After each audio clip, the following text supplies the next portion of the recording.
বিতাড়িত আওয়ামী লীগ সাম্প্রদায়িক উস্কানিতে লিপ্ত বলেছেন ডক্টর ইউনূস। সব ধর্মাবলম্বীরাই বাংলাদেশে ভালো আছে জানালেন সংখ্যালঘু নেতারা। ভারতের উস্কানি ধরে ফেলেছে দেশের মানুষ বললেন বিএনপি নেতারা। সংস্কারের পাশাপাশি নির্বাচনী প্রক্রিয়া শুরুর তাগিদ। শেখ হাসিনার বিদ্বেষমূলক বক্তব্য মিডিয়ায় প্রচারে নিষেধাজ্ঞা। সংবিধানের ৫ম সংশোধনী নিয়ে রিটের রায় ১৭ ডিসেম্বর। মামলা থাকলেই গ্রেফতার নয়, গণ আন্দোলন দমনে জড়িত পুলিশদের খোঁজা হচ্ছে। সংবাদ সম্মেলনে আইজিপি বাহারুল আলম। বিদ্যুৎ জ্বালানিতে আওয়ামী লীগ সরকারের চুক্তি বাতিলে পর্যালোচনার দরকার নেই বলছেন বিশ্লেষকরা। রাজনীতিমুক্ত কেন্দ্রীয় ব্যাংক এবং এনবিআর চান দেবপ্রিয়। দেখছিলেন ক্রাউন সিমেন্ট সংবাদ শিরোনাম। অন্তর্বর্তী সরকারের প্রধান উপদেষ্টা ডক্টর মোহাম্মদ ইউনূস বলেছেন, বিতাড়িত করা হলেও আওয়ামী লীগ শেষ হয়ে যায়নি, সুযোগ পেলেই দিচ্ছে সাম্প্রদায়িক উস্কানি। সেজন্য মত, পথ, ধর্ম আলাদা হলেও এক পরিবার উল্লেখ করে সাম্প্রদায়িক সহিংসতা যেন না ঘটে, সবাইকে এক হয়ে সেই চেষ্টা করার আহ্বান জানান ডক্টর ইউনূস। রকুনুজ্জামানের রিপোর্ট। সাম্প্রদায়িক সহিংসতা নিয়ে বাংলাদেশ বিরোধী প্রোপাগান্ডার বিরুদ্ধে জাতীয় ঐক্য প্রতিষ্ঠায় বৃহস্পতিবার ধর্মীয় নেতাদের সাথে বৈঠকে বসেন অন্তর্বর্তীকালীন সরকারের প্রধান উপদেষ্টা অধ্যাপক মোহাম্মদ ইউনূস। রাজধানীর ফরেন সার্ভিস একাডেমিতে এই বৈঠকে বিভিন্ন ইসলামী সংগঠনের নেতাদের পাশাপাশি হিন্দু, বৌদ্ধ, খ্রিস্টান ধর্মের নেতারাও অংশ নেন। বৈঠকের শুরুতে প্রধান উপদেষ্টা সাম্প্রদায়িক সহিংসতা নিয়ে দেশে বিদেশে যে অভিযোগ পাল্টা অভিযোগ চলছে তার বিপরীতে প্রকৃত তথ্য বের করার তাগিদ দেন। বলেন, শান্তি যেহেতু সবার লক্ষ্য, তাই সহিংসতা নিয়ে তথ্যের হেরফেরের সুযোগ নেই। ধর্মীয় নেতাদের এজন্য উদ্যোগী হওয়ার আহ্বান জানান তিনি। হয়ে গেলে তাৎক্ষণিকভাবে যেন খবরটা পাওয়া যায় এবং সমাধান করা যায়। যে দিক থেকে দোষী তাকে বিচারের আওতায় আনতে হবে, এটা হলো সরকারের দায়িত্ব। আমাদের নানা মত থাকবে, নানা ধর্ম থাকবে, নানা রীতিনীতি থাকবে,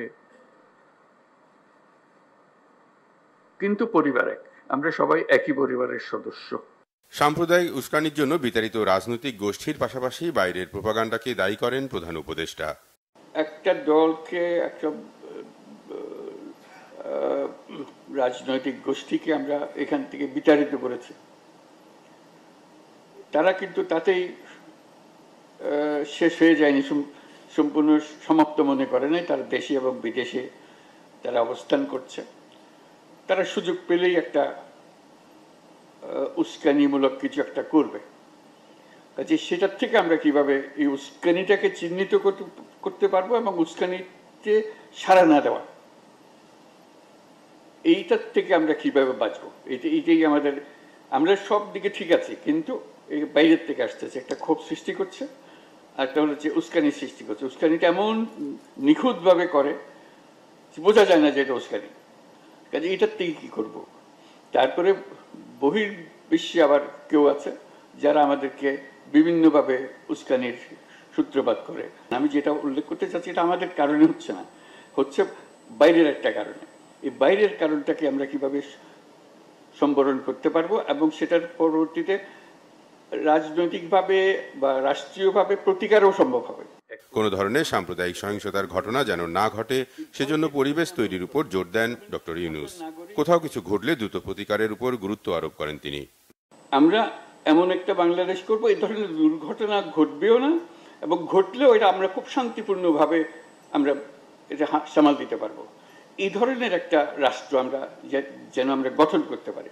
এটা ভয়মুক্ত রাষ্ট্র, যে একজন নাগরিককে ভয় পাবে না, এবং এমন এক রাষ্ট্র আমরা নিশ্চিতভাবে আমরা ভবিষ্যতের দিকে এগিয়ে যেতে পারি ভিন্নভাবে। বর্তমানে যা আছে তার কিছুটা রদবদল করে না, একেবারে কাঠামোগতভাবে পরিষ্কার করে, যে আমরা পরস্পরই যারা আমরা এই দেশে বসবাস করি তাদের সম্পর্ককে নতুন সূত্রে গাঁথা। শুধু সাম্প্রদায়িক সহনশীল নয়, সব ধর্মমতের ঐক্যের মধ্য দিয়ে শান্তির এক ঐক্যবদ্ধ ভয়মুক্ত বাংলাদেশ গড়ার প্রত্যয় ব্যক্ত করেন প্রধান উপদেষ্টা। ধন্যবাদ সবাইকে। রকুনুজ্জামান, বাংলা ভিশন, ঢাকা। ভারতকে ফ্যাসিস্ট শেখ হাসিনা সরকারের চালানো গণহত্যার স্বীকৃতি দিতে হবে বলেছেন উপদেষ্টা মাহফুজ আলম। বলেন, ভারতের অপতথ্য দুদেশের সম্পর্কের জন্য হুমকি স্বরূপ। আর হিন্দু বৌদ্ধ খ্রিস্টান ধর্মের নেতারা বলছেন বাংলাদেশে সংখ্যালঘুরা অনেক ভালো আছেন, ভারত ঢাকাকে নিয়ে অপপ্রচার চালাচ্ছে। এস এম ফয়েজের রিপোর্টে বিস্তারিত। ভারতীয় গণমাধ্যমে বাংলাদেশ বিরোধী ব্যাপক প্রোপাগান্ডা সহ অপতত্ত্বের বিরুদ্ধে জাতীয় ঐক্য প্রতিষ্ঠায় বৃহস্পতিবার রাজধানীর ফরেন সার্ভিস একাডেমিতে প্রধান উপদেষ্টা ডক্টর মোহাম্মদ ইউনূসের সঙ্গে বৈঠক করেছেন হিন্দু বৌদ্ধ খ্রিস্টান ধর্মের নেতারা, ছিলেন আলেম ওলামারাও।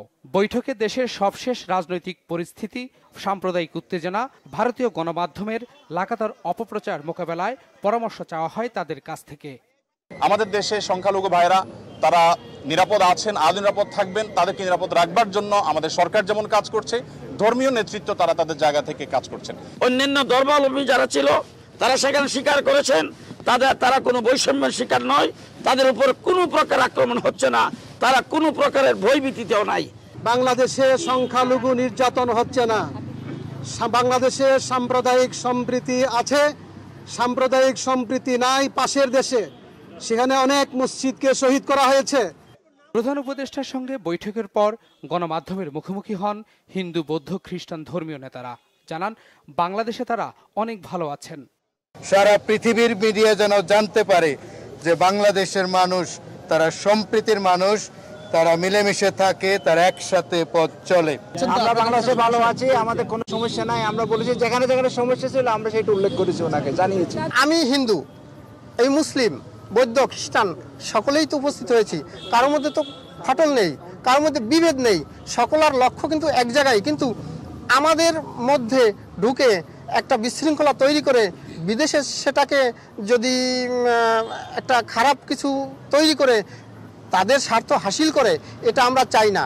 ঐক্যবদ্ধ হয়েছি, যে মিডিয়ায় অপপ্রচার চালাচ্ছে তাদের আমরা প্রতিরোধ করব। আমরা ঐক্যবদ্ধ আছি, এই সরকারকে আমরা সহযোগিতা করব। বিশ্বের মধ্যে জানুক যে বাংলাদেশ একটি সম্প্রতির দেশ। আমরা ঐক্যবদ্ধনে থাকতে চাই, আবহমানকালে যে সংস্কৃতি আমরা সেরকম একটি রাষ্ট্র তৈরি করতে চাই। উপদেষ্টা মাহফুজ আলম বলেন, কোনো হঠকারিতাকে এই সরকার প্রশ্রয় দিবে না। ঐক্যবদ্ধ থাকলে অপপ্রচার চললেও দেশ এগিয়ে যাবে, দাবি প্রেস সচিব শফিকুল আলমের। শেখ হাসিনার নেতৃত্বে যে fascist government, Awami League government যে গণহত্যা চালিয়েছে, এটার স্বীকৃতি আগে ভারতকে দিতে হবে। এটা হচ্ছে প্রথম। ভারতের সাথে সম্পর্কের ক্ষেত্রে অবশ্যই তাদের যে মিডিয়ার যে ভূমিকা, এটা আমরা বারবার যখনই আমাদের কথা বলার সুযোগ হয়েছে আমরা তাদেরকে তুলেছি যে আপনারা মিডিয়ার এই ভূমিকাকে আপনারা এটা কার্টেইল করতে হবে। এটা আপনাদের দেখতে হবে যে এইভাবে এই কোঅর্ডিনেটেড ক্যাম্পেইন যেটা আপনারা চালাচ্ছেন, মিস ইনফরমেশন, এটা আসলে দুই দেশের বন্ধুত্বপূর্ণ সম্পর্কের জন্য হুমকি স্বরূপ। আমরা আশা করি তাদের সম্মতি হবে এবং বাংলাদেশের মিডিয়ার আসলে এখন দায়িত্ব এসে পড়েছে, দায়িত্ব কাঁধে আপনাদের সবার এবং আমাদের সবার, যে আমরা সত্যটাকে তুলে ধরব। ইউরোপিয়ান ইউনিয়ন হচ্ছে আমাদের বিগেস্ট এক্সপোর্ট ডেস্টিনেশন, তো তাদের সাথে আমরা বসছি, সবাইকে নিয়ে আমরা বসছি, সব আমাদের আর তাদের মধ্যে যে মিউচুয়াল ইন্টারেস্টের যে জায়গাগুলো সেগুলো নিয়ে প্রত্যেকটা নিয়ে কথা হবে। কোথাও কেউ নিপীড়িত হলে তার বিরুদ্ধে সরকার গৃহীত ব্যবস্থার কথাও প্রচার করতে হবে, ঠেকায় পড়ে নয়, সহজাত ঐক্য বজায় রাখতে হবে বলেও জানান তারা। তাদের মধ্যে যে S M Foyez, Bangla vision, Dhaka. এদিকে সাম্প্রতিক পরিস্থিতি জানতে ও আসন্ন বাংলাদেশ ভারত পররাষ্ট্র সচিব পর্যায়ের বৈঠকে ঢাকায় থাকতে কলকাতা ও আগরতলার মিশন প্রধানকে ঢাকা আসতে বলেছে পররাষ্ট্র মন্ত্রণালয়। অন্যদিকে পররাষ্ট্র মন্ত্রণালয়ের মুখপাত্র রফিকুল আমিন বলেছেন, স্বৈরাচারী শেখ হাসিনা ভারতে বসে লন্ডনে ভার্চুয়ালি বক্তব্য দেবেন কিনা তা নিয়ে পররাষ্ট্র মন্ত্রণালয়ের বলার কিছু নেই। আগামী সোমবার ইউরোপীয় ইউনিয়নের ২৭ দেশের আবাসিক ও অনাবাসিক রাষ্ট্রদূত ঢাকায় প্রধান উপদেষ্টা মোহাম্মদ ইউনূসের সঙ্গে বৈঠক করবেন বলে জানান তিনি। পররাষ্ট্র মন্ত্রণালয়ের ব্রিফিংয়ে সাংবাদিকদের এসব তথ্য জানান মুখপাত্র রফিকুল আমিন। তিনি বলেন, ঢাকায় আসন্ন পররাষ্ট্র সচিব পর্যায়ের বৈঠকে বাণিজ্য, সীমান্ত, পানি ও কানেক্টিভিটি সহ অন্যান্য বিষয়ে আলোচনা হবে। ভারতের সঙ্গে আগের সরকারের সম্পাদিত চুক্তি রিভিউ করার দাবি যৌক্তিক উল্লেখ করে তিনি বলেন, নানা সমস্যার কারণে এটি করতে বিলম্ব হচ্ছে। ইউরোপীয় ইউনিয়নের রাষ্ট্রদূত ও কূটনীতিকদের সঙ্গে প্রধান উপদেষ্টার বৈঠকের মাধ্যমে দ্বিপক্ষীয় সম্পর্ক আরও শক্তিশালী হবে বলে আশা করেন তিনি।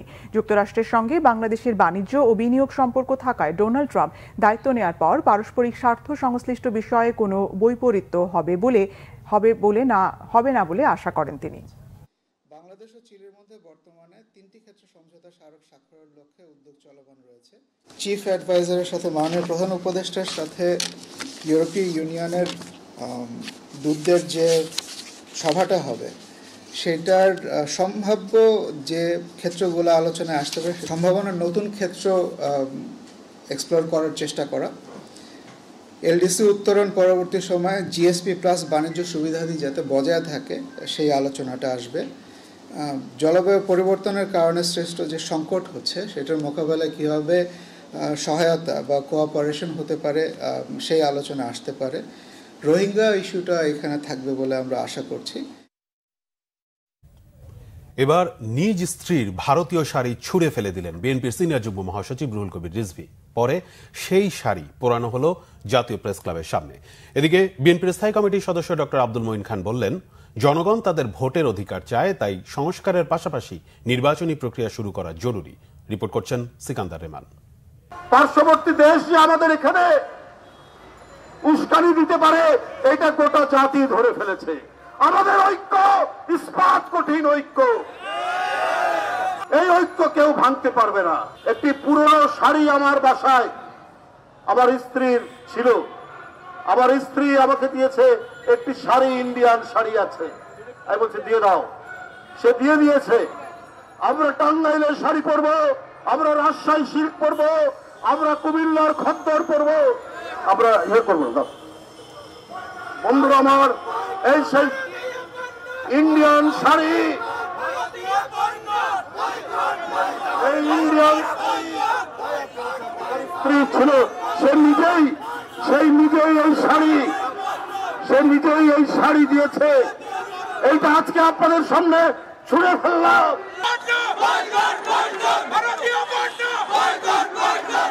এদিকে জাতীয় প্রেস ক্লাবে এক স্মরণ সভায় ভারতের মুখাপেক্ষী না হওয়ার আহ্বান জানান বিএনপি নেতারা। তারা বলেন, বাংলাদেশের মানুষ কোনো দেশের কাছে মাথা নত করবে না। এ সময় জনগণের ভোটাধিকার নিয়ে কথা বলেন ডক্টর আব্দুল মঈন খান। আপনারা অবাক বিষয়ে লক্ষ্য করবেন, তৃণমূলের মানুষ খেতে পায় না, দুমুঠো কষ্ট করে রাতের খাবার জোগাড় করে। তারা বলবে আমি অর্থবিত্ত বৈভব সম্পদ চাই না, আমি ভোটের অধিকার। এটাই হচ্ছে বাংলাদেশের মানুষের সত্য। দুঃখের বিষয় হচ্ছে আমরা যারা সেই সত্যে বিশ্বাস না করে আমরা নিজেরা অর্থবিত্ত বৈভব, ক্ষমতা, পজিশন, মন্ত্রী, প্রধানমন্ত্রী, প্রেসিডেন্ট এগুলোর পিছনে নানা রকম উস্কানি দিলেও বাংলাদেশের মানুষ ভারতের কোনো উস্কানিতে পা দেয়নি। পার্শ্ববর্তী দেশের উস্কানি গোটা জাতি এখন ধরে ফেলেছে বলেও মন্তব্য করেন বিএনপি ও সমমনা রাজনৈতিক দলের নেতারা। সিকান্দার রেমান, বাংলা ভিশন, ঢাকা। জুলাই আগস্টের হত্যা, গণহত্যা নিয়ে গণমাধ্যম ও সামাজিক যোগাযোগ মাধ্যমে শেখ হাসিনার বিদ্বেষমূলক বক্তব্য প্রচারে নিষেধাজ্ঞা দিয়েছে আন্তর্জাতিক অপরাধ ট্রাইব্যুনাল। এরই মধ্যে যেসব বক্তব্য দিয়েছেন সেগুলো সামাজিক যোগাযোগ মাধ্যম থেকে সরাতেও নির্দেশ দিয়েছে ট্রাইব্যুনাল। প্রসিকিউশনের এক আবেদনে এই নির্দেশ দেয় বিচারপতি মোহাম্মদ গোলাম মুর্তজার নেতৃত্বাধীন আন্তর্জাতিক অপরাধ ট্রাইব্যুনাল। আহমেদ সরোয়ারের রিপোর্ট। জুলাই আগস্টে ছাত্র জনতার গণ অভ্যুত্থানে হত্যা, গণহত্যা সহ মানবতা বিরোধী অপরাধের বিচার নিয়ে সম্প্রতি সামাজিক যোগাযোগ মাধ্যম এবং বেশ কয়েকটি গণমাধ্যমে শেখ হাসিনার বেশ কিছু বক্তব্য প্রচার ও প্রকাশ হয়। তার এ ধরনের বক্তব্য ট্রাইব্যুনালের তদন্ত ও বিচার কাজে বাধা সৃষ্টি করতে পারে দাবি করে বৃহস্পতিবার প্রসিকিউশনের পক্ষ থেকে তা প্রচার ও প্রকাশে নিষেধাজ্ঞা চেয়ে আবেদন করা হয়। শুনানি শেষে এ বিষয়ে নিষেধাজ্ঞা দেয় ট্রাইব্যুনাল। কিছু সোশ্যাল মিডিয়া এবং প্রিন্ট এন্ড ইলেকট্রনিক মিডিয়াতে এই মামলার একজন আসামি শেখ হাসিনার কিছু বক্তব্য এবং ফোন আলাপ ফাঁস হয়েছে, যেখানে তিনি কিছু বক্তব্য দিয়েছেন, যেখানে আমরা দেখতে পাচ্ছি যে উনি বলছেন যে 227টি মামলা হয়েছে, অতএব 227 জনকে মার্ডার করার সার্টিফিকেট পেয়েছি, লাইসেন্স পেয়েছি। উনি আরও বলছেন যে তোমাদের বাড়িঘর পোড়াচ্ছে, তাদের কি বাড়িঘর নাই? এই শব্দগুলো দিয়ে এই মামলার ভিকটিম এবং উইটনেসদেরকে এক ধরনের থ্রেট দেওয়া হচ্ছে। যে সকল সাক্ষীরা ইতোমধ্যে আমাদের কাছে জবানবন্দি প্রদান করে গেছেন, তাদেরকে কিন্তু ট্রাইব্যুনালে এসে জজদের সামনে সাক্ষ্য দিতে হবে। এই ধরনের বক্তব্য যদি পাবলিকলি পাবলিশড হয়, ব্রডকাস্ট হয়, তাহলে আমরা ট্রায়ালের সময় সাক্ষীদেরকে আর ট্রাইব্যুনালে আনতে পারবো না, তারা ভীতিগ্রস্ত হবে। এবং পরবর্তী যে সাক্ষীরা আছে, এখনও ঘটনাস্থলগুলো আছে, সেখানে গিয়েও আমাদের তদন্তকারী সংস্থা, তদন্তকারী কর্মকর্তারা এই সাক্ষীদের জবানবন্দি আর গ্রহণ করতে পারবেন না। শুধু তাই নয়, হেট স্পিচ এমন একটি অপরাধ যেটি শুধু বাংলাদেশে নয়, সারা পৃথিবীর সকল আইনে সকল জায়গাতে হেট স্পিচ একটি ক্রিমিনাল অফেন্স। আমরা স্পেসিফিক্যালি বলেছি যে শুধু বিদ্বেষমূলক বক্তব্য এবং এমন বক্তব্য যা ট্রাইব্যুনালের ইনভেস্টিগেশনকে হ্যাম্পার করে, এই দুই ধরনের বক্তব্যকে আমরা নিষেধ চেয়েছি। সামাজিক যোগাযোগ মাধ্যমে প্রচার বন্ধে করণীয় নিয়েও কথা বলে প্রসিকিউশন টিম। কোর্টের যে অর্ডার আছে সেই অর্ডারটা আমরা লিখিতভাবে ফেসবুক, টুইটার, ইউটিউব শো যেগুলো ইন্টারন্যাশনাল সোশ্যাল মিডিয়া আছে এখানে আমরা আমাদের ট্রাইব্যুনালের আদেশটা পৌঁছাবো এবং তাদেরকে লিখিত জানাবো। এগুলো ইন্টারন্যাশনাল হিউম্যান রাইটস স্ট্যান্ডার্ড অনুযায়ী এগুলো হেট স্পিচ, বিদ্বেষমূলক চর্চা এবং এটা ঘৃণা চর্চা, এগুলো আন্তর্জাতিক মানবাধিকার আইন, বিশেষ করে মত প্রকাশের স্বাধীনতার জন্য international covenant on civil and political রাইটসের যে আর্টিকেল 19 আছে, এটা কোনোভাবে শেখ হাসিনার বক্তব্যগুলোকে মত প্রকাশের স্বাধীনতার মধ্যে কাভার করে না, এগুলো মত প্রকাশের স্বাধীনতার পরিপন্থী। গত 18 নভেম্বর, জুলাই আগস্টে গণহত্যার ঘটনায় দায়ের করা মামলায় সাবেক প্রধানমন্ত্রী ও আওয়ামী লীগ সভাপতি শেখ হাসিনার বিরুদ্ধে 1 মাসের মধ্যে তদন্ত শেষ করার নির্দেশ দিয়েছিল আন্তর্জাতিক অপরাধ ট্রাইব্যুনাল। আহমেদ সরওয়ার, বাংলা ভিশন, ঢাকা। বহুল আলোচিত তত্ত্বাবধায়ক সরকার ব্যবস্থা বাতিল সহ বেশ কিছু বিষয়ে আনা সংবিধানের ৫ম সংশোধনীর বৈধতা চ্যালেঞ্জ করে করা রিটের রায় 17 ডিসেম্বর। ৫ম সংশোধনী বাতিল চেয়ে করা রিটের উপর দেওয়ার রুল শুনানি শেষে বিচারপতি ফারাহ মাহবুব ও বিচারপতি দেবাশিস রায় চৌধুরীর হাইকোর্ট বেঞ্চ রায়ের এই দিন ধার্য করে। বিগত আওয়ামী লীগ সরকারের আমলে 2011 সালের 30 জুন সংবিধানের ওই সংশোধনী আনা হয়। আওয়ামী লীগ সরকার পতনের পর 17 আগস্ট ৫ম সংশোধনীর বৈধতা নিয়ে সুশাসনের জন্য নাগরিক সুজনের সম্পাদক বদিউল আলম মজুমদার সহ 5 ব্যক্তি হাইকোর্টে রিট করেন।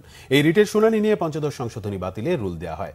রুলের শুনানিতে বিএনপি ও জামাত সহ 10 জন অন্তর্ভুক্ত হয়ে শুনানি করেন। অসাংবিধানিকভাবে রাষ্ট্র ক্ষমতা দখলকে রাষ্ট্রদ্রোহ অপরাধ বিবেচনায় নিয়ে সংশ্লিষ্ট ব্যক্তিকে রাষ্ট্রদ্রোহিতার অপরাধে দোষী করে সর্বোচ্চ শাস্তির বিধানও যুক্ত করা হয় এই সংশোধনীতে।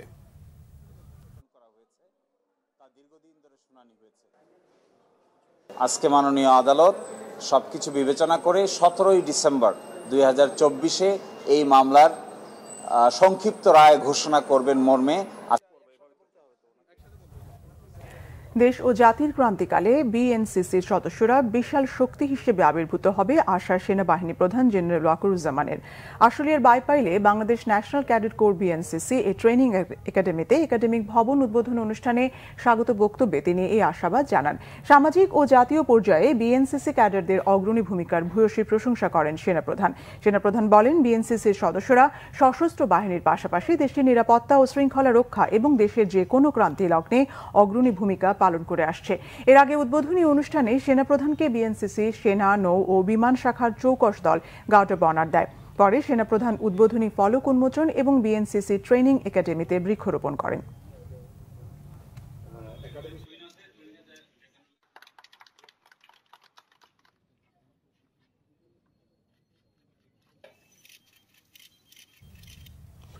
ছাত্র জনতার আন্দোলনের বিপক্ষে অবস্থান নেয়া পুলিশ কর্মকর্তা সহ সদস্যদের শনাক্তে কাজ চলছে, জানিয়েছেন পুলিশ মহাপরিদর্শক বাহারুল আলম। তিনি বলেন, পুলিশকে আর রাজনৈতিক স্বার্থ হাসিলের উদ্দেশ্যে ব্যবহার করতে দেয়া হবে না। আইজিপি হিসেবে দায়িত্ব নেওয়ার পর বৃহস্পতিবার পুলিশ সদর দপ্তরে প্রথম সংবাদ সম্মেলনে তিনি এসব কথা বলেন। বিস্তারিত জানাচ্ছেন জিয়া খান। আওয়ামী লীগের 15.5 বছরের শাসনামলে বেশ কিছু কর্মকাণ্ডে সমালোচিত বাংলাদেশ পুলিশ। 15 জুলাই থেকে 5 আগস্ট পুলিশের ভূমিকা কাঠগড়ায় দাঁড় করায় তাদের। এমন বাস্তবতায় পুলিশ মহাপরিদর্শক হিসেবে দায়িত্ব নেওয়ার পর প্রথমবারের মতো সাংবাদিকদের মুখোমুখি হন বাহারুল আলম। স্বীকার করেন ছাত্র জনতার অভ্যুত্থানে কিছু পুলিশের নেতিবাচক ভূমিকার কথা। সেসব পুলিশের সংখ্যা কত? প্রশ্ন ছিল আইজিপির কাছে। কেউই দায় এড়াতে পারবেন না, মানে আপনারাই তো দেখেছেন, তারা কেউ কেউ তো সশরীরে থেকে পুলিশকে কমান্ড করেছেন। তাহলে কিভাবে মানে আপনি বলবেন যে কোনো দায় নাই? অবশ্যই আছে, কিন্তু আমার কথা হচ্ছে যে আইনগত প্রক্রিয়ায় সাক্ষ্য প্রমাণ দিয়ে আমাকে একেবারে দেখাতে হবে যে অমুককে বলেছেন, অমুকে বলেছে, অথবা ওয়্যারলেসের এই রেকর্ডটা আছে। ওই সবগুলো জোগাড় করে আমি কোর্টকে দিলে কোর্ট তখনই বিশ্বাস করবে। এমনিতে যতই আমি বলি যে উনি করেছেন, বিশ্বাস করবে না। পুলিশকে জনবান্ধব হতে বেশ কিছু পদক্ষেপের কথা বলেন আইজিপি। বললেন, পুলিশ থাকবে রাজনৈতিক প্রভাব মুক্ত। আমরা যেন রাজনৈতিক কর্তৃপক্ষের তাদের রাজনৈতিক উদ্দেশ্য সাধনের জন্য ব্যবহৃত না হই, এটা আপনাদের মতো আমি সহ আমার পুরো পুলিশ বাহিনীর এই দাবি। সুষ্ঠু নির্বাচন করার সক্ষমতার কথাও বলেন আইজিপি। তিনটা কেয়ারটেকার গভর্নমেন্টের আন্ডারে 3টা নির্বাচন হয়েছে, আপনারা তো দেখেছেন আমরা করতে পারি, সেই পলিসি তো আছে। কিছু রিটায়ার করে গেছে, আবার কিছু নতুন হয়েছে। এই ব্যাপারে আমি নিশ্চিত, আমি একবারে ব্ল্যাঙ্ক চেক দিতে পারি। আমরা we are very much capable to help holding a very neutral election. সম্প্রতি বাংলাদেশ ভ্রমণে বিদেশি কয়েকটি রাষ্ট্রের ট্রাভেল অ্যালার্ট বিষয়ে আইজিপি বলেন, হামলার কোনো আশঙ্কা না থাকলেও পুলিশ সতর্ক আছে। জিয়া খান, বাংলা ভিশন, ঢাকা। বিদ্যুৎ জ্বালানি খাতে আওয়ামী লীগ সরকারের করা বিভিন্ন চুক্তি বাতিল করতে পর্যালোচনার দরকার নেই বলে মন্তব্য করেছেন বিশ্লেষকরা। রাজধানীতে জ্বালানি খাত সংস্কার, ক্যাবের প্রস্তাবনা ও জ্বালানি রূপান্তর নীতি নিয়ে গণমাধ্যম সংলাপে তারা এই মন্তব্য করেন। সংলাপে গণমাধ্যম প্রতিনিধিরা আওয়ামী লীগ সরকারের বিভিন্ন চুক্তি, প্রকল্প বাস্তবায়ন ও অর্থ পাচারের বিভিন্ন তথ্য তুলে ধরে বলেন, অপরিকল্পিত প্রকল্পের কারণে জ্বালানির নিরাপত্তায় হুমকি তৈরি হয়েছে। অভিযোগ করেন, রাজনৈতিক বিবেচনায়ও ব্যক্তি সুবিধা নিশ্চিতে বিদ্যুৎ খাতে প্রকল্প নিয়েছিল আওয়ামী লীগ সরকার। সংলাপে ক্যাবের প্রতিনিধি ও বিশ্লেষকরা বলেন, দেশের স্বার্থ রক্ষা না করে গত সরকার বেশিরভাগ চুক্তি করেছে। বিদ্যুৎ ও জ্বালানি খাতের দায়মুক্তি আইন বাতিল হলেও এখন পর্যন্ত কোনো প্রকল্প বাতিল করেনি অন্তর্বর্তী সরকার। এ খাতে অনিয়মে জড়িত সাবেক সরকারের প্রধানমন্ত্রী, উপদেষ্টা ও প্রতিমন্ত্রী সহ সংশ্লিষ্টদের বিচার নিশ্চিতের দাবি জানানো হয় সংলাপে।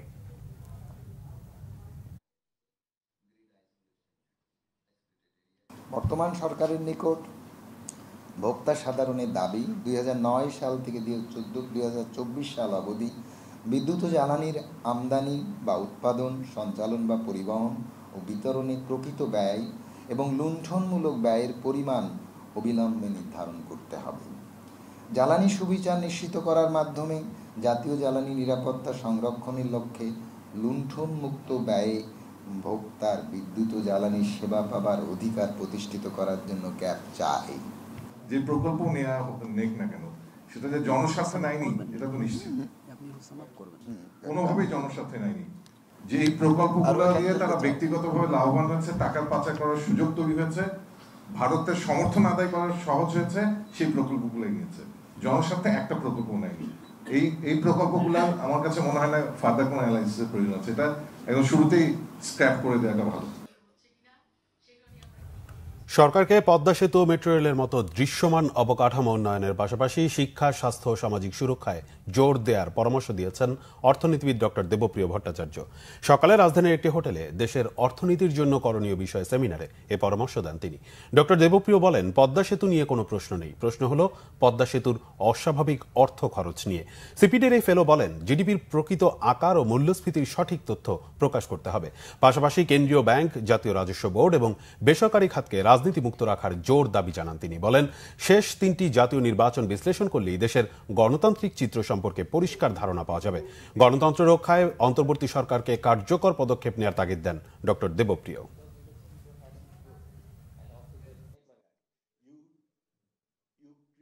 বাংলাদেশের যদি আগামী দিনের উন্নয়নকে সামনে ঠিক মতো আমরা পরিচালনা করতে চাই, তাহলে তথ্য উপাত্তের যে ঘাটতি আছে, এই ঘাটতি যদি না মেটানো যায়, তাহলে কিন্তু পরিকল্পনাও ঠিক হবে না, বাস্তবায়নও ঠিক করা যাবে না।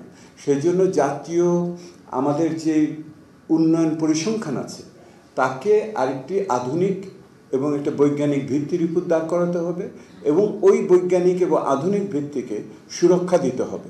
সেই জন্য রাষ্ট্রের পঞ্চম স্তম্ভ হিসেবে আমাদের এই জাতীয় পরিসংখ্যানকে দেখতে হবে।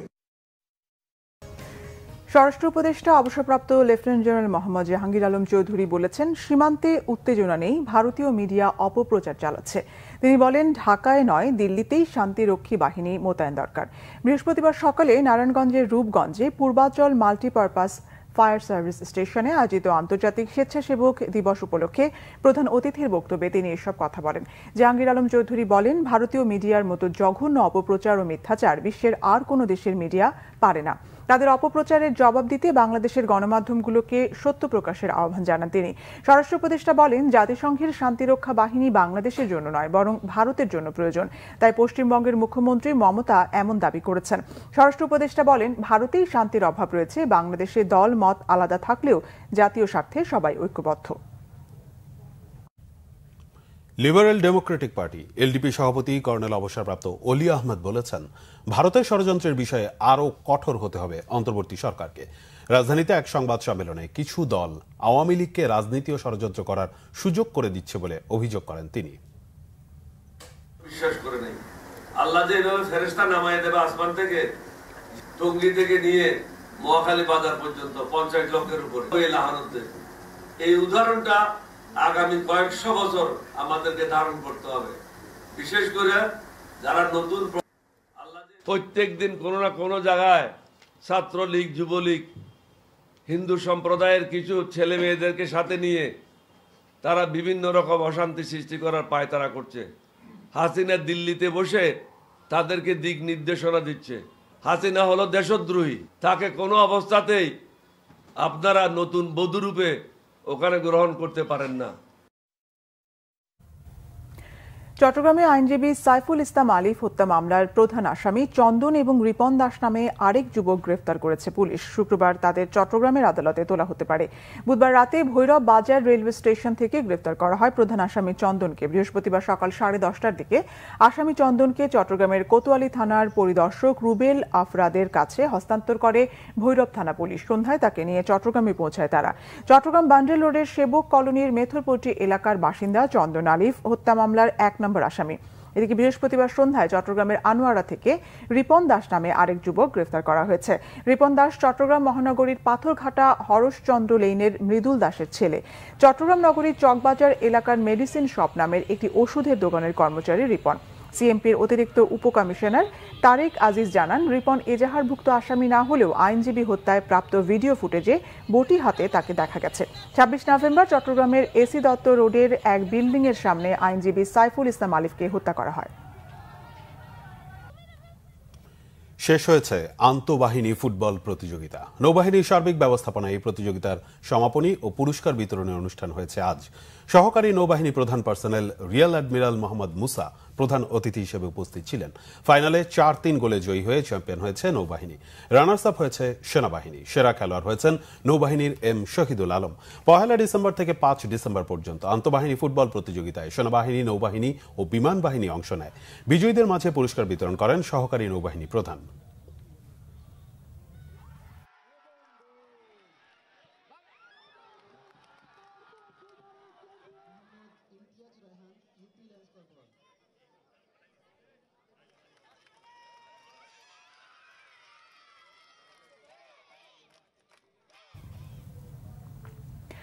বাংলাদেশে নিযুক্ত বিভিন্ন দেশের সামরিক উপদেষ্টারা ঢাকায় অবস্থিত বাংলাদেশের একমাত্র নোবেলজয়ী প্রতিষ্ঠান গ্রামীণ ব্যাংক, ইউনুস সেন্টার ও গ্রামীণ ক্যালেডোনিয়ান কলেজ অফ নার্সিং পরিদর্শন করেছেন। এ সময় সামরিক উপদেষ্টারা নোবেল গ্যালারি পরিদর্শন করেন। গ্রামীণ ব্যাংকের ঊর্ধ্বতন কর্মকর্তারা অন্তর্বর্তীকালীন সরকারের প্রধান উপদেষ্টা নোবেল বিজয়ী অধ্যাপক ডক্টর মোহাম্মদ ইউনুসের বর্ণাঢ্য কর্মজীবন এবং বাংলাদেশের নোবেল বিজয়ের গল্পগাথা তুলে ধরেন।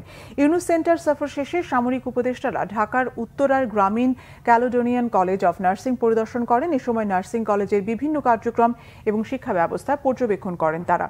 সবশেষে কলেজে অধ্যয়নরত শিক্ষার্থীদের মনোজ্ঞ সাংস্কৃতিক অনুষ্ঠান উপভোগ করেন। বুধবার ন্যাশনাল ডিফেন্স কলেজের গ্রাজুয়েশন পর্ব শেষে প্রধান উপদেষ্টা বাংলাদেশে কর্মরত প্রতিরক্ষা উপদেষ্টাদের সঙ্গে সৌজন্য সাক্ষাৎ এবং মতবিনিময় করেন। এরই ধারাবাহিকতায় বাংলাদেশের একমাত্র নোবেলজয়ী প্রতিষ্ঠান সহ অন্যান্য প্রতিষ্ঠান পরিদর্শনের মাধ্যমে সামরিক উপদেষ্টারা এক ব্যতিক্রম অভিজ্ঞতা অর্জন করলেন। প্রতিরক্ষা উপদেষ্টারা গ্রামীণ ব্যাংক ও এর অঙ্গ সংগঠনের কর্মকাণ্ডে সন্তোষ প্রকাশ করেন। ডক্টর মোহাম্মদ ইউনুসের নেতৃত্বে বাংলাদেশের উজ্জ্বল ভবিষ্যৎ প্রত্যাশা করেন।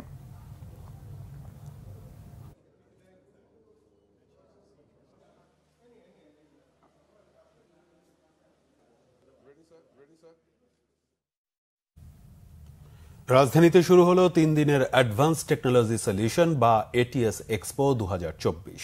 দ্বিতীয়বারের মতো এর আয়োজন করেছে ওয়ালটন। মেলায় এক ছাদের নিচে ওয়ালটনের সর্বাধুনিক ম্যানুফ্যাকচারিং প্লান্টসে উৎপাদিত আন্তর্জাতিক মানের 50,000-এরও বেশি ইন্ডাস্ট্রিয়াল ম্যাটেরিয়ালস, কম্পোনেন্টস, সার্ভিসেস ও টেস্টিং সলিউশন প্রদর্শন করা হচ্ছে। রাজধানীর বসুন্ধরা আন্তর্জাতিক কনভেনশন সিটি হল 3-এ মেলার উদ্বোধন করেন জাতীয় রাজস্ব বোর্ডের চেয়ারম্যান মোহাম্মদ আব্দুর রহমান খান। উপস্থিত ছিলেন ওয়ালটন হাইটেক ইন্ডাস্ট্রিজ পিএলসির vice chairman S M. Ashraful Alam এবং ব্যবস্থাপনা পরিচালক এস.এম. মাহবুবুল আলম।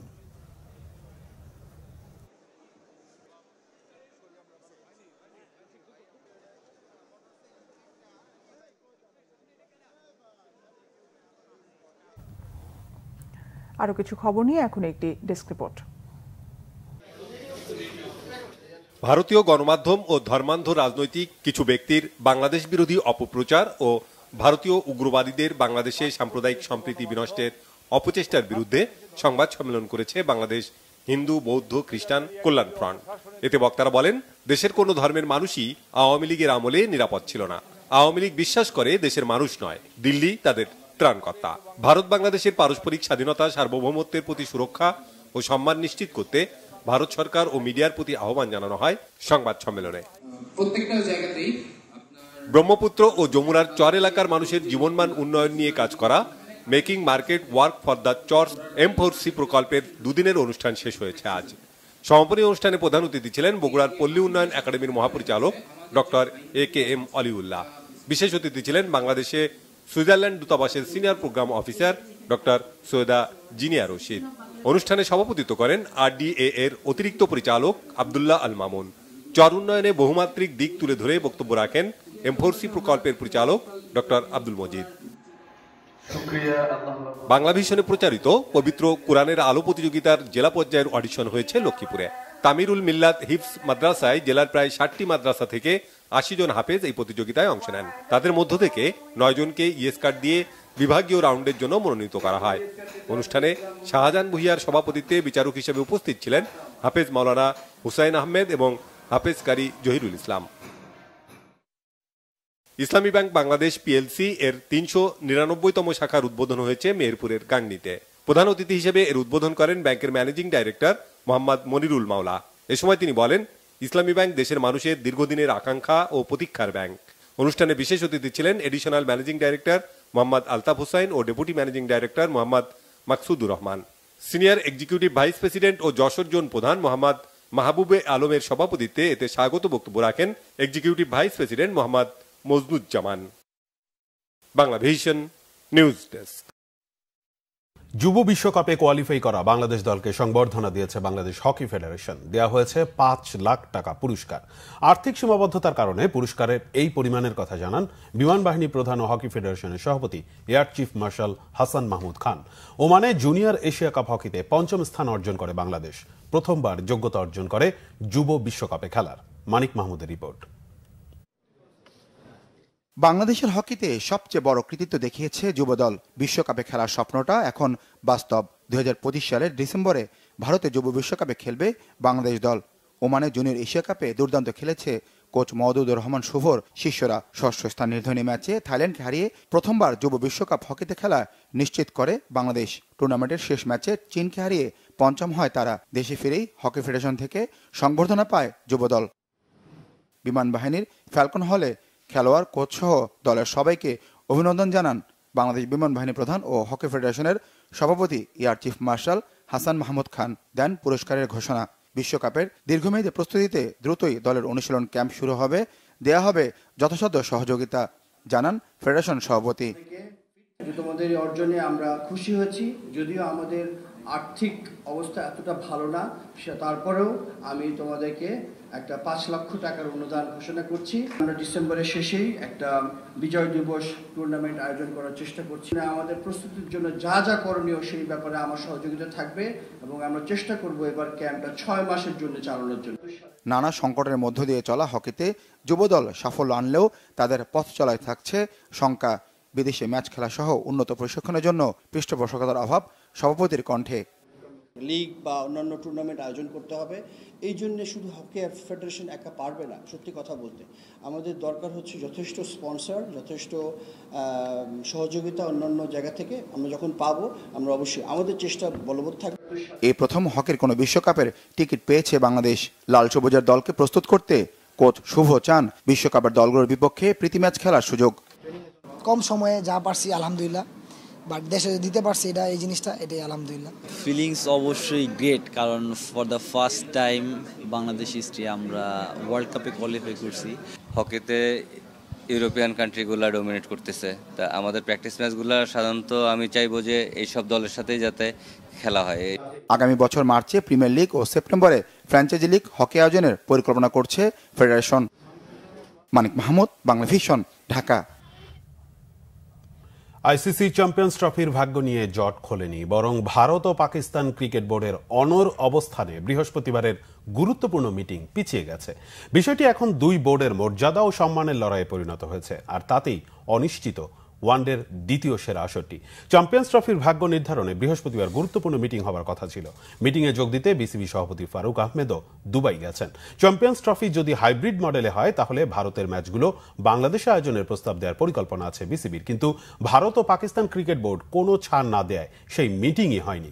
আইসিসির কর্মকর্তারা দুই বোর্ডের সাথে যোগাযোগ রাখলেও কোনো বোর্ডই ক্রিকেটের বৃহত্তর স্বার্থকে বড় করে দেখে এতটুকু ছাড় দিচ্ছে না। পাকিস্তান পরিষ্কার জানিয়ে দিয়েছে তাদের মাটিতে পুরো টুর্নামেন্ট হবে, নতুবা হাইব্রিড মডেলে হলে বড় আর্থিক ক্ষতিপূরণ সহ 2031 সাল পর্যন্ত ভারতের মাটিতে আইসিসির 3টি আসরই অনুরূপ হাইব্রিড মডেলে আয়োজন করতে হবে। যদিও ভারতীয় ক্রিকেট বোর্ড পাকিস্তানের কোনো শর্তই মানছে না। এমনকি জয় শাহ বিসিসিআই ছেড়ে আইসিসির চেয়ারম্যানের দায়িত্ব নেওয়ার পরও সমস্যার সমাধান হচ্ছে না। ভারতের দাবি তাদের দেশে নিরাপত্তা নিয়ে কোনো সমস্যা নেই, তাই ভবিষ্যতে হাইব্রিড মডেল গ্রহণযোগ্য নয়। অন্যদিকে পিসিবির দাবি সব দেশ পাকিস্তানে গিয়ে খেলতে পারলে ভারত কেন পারবে না? নিরাপত্তা ইস্যুটি নিয়ে ভারত রাজনীতি করছে।